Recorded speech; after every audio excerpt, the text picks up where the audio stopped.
Bakit nga ba nauuwi ang simpleng sipon sa pagkakasakit o trangkaso? Ang pagkakaroon ng sipon, mapamatanda o bata man ay hindi na bago sa atin. Ngunit dahil sa kapabayaan, nauuwi ito sa lagnat at sa mas matindi pang sakit. Ang rhinoviruses ay isa sa karaniwang virus ng sipon. Ito ay seasonal na virus na kung saan nararanasan mula Marso hanggang Oktubre. Nakakaapekto din dito ang klima na kung saan kapag taglamig na ang panahon, karamihan sa atin ay nagkakaroon ng sipon. Ano-ano nga ba ang mga senyales na tayo ay may rhinovirus infection? Pagkakatuyo o pangangati ng ilong, pangangati ng lalamunan, pagbahing na umaabot ng 2 hanggang 3 araw, masakit ang ulo o headache, pagsusuka, at lagnat.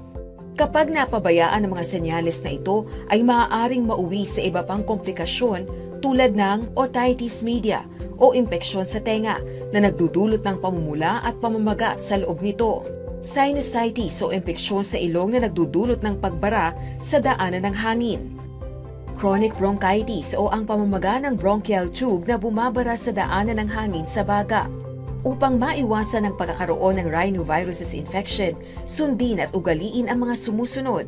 Ugaliin ang paghuhugas ng kamay pagkatapos humawak ng mga bagay na madudumi.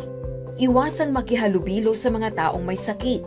Iwasan ang paghawak sa mata o ilong upang maiwasan ang pagkalat ng bakterya mula sa iyong kamay.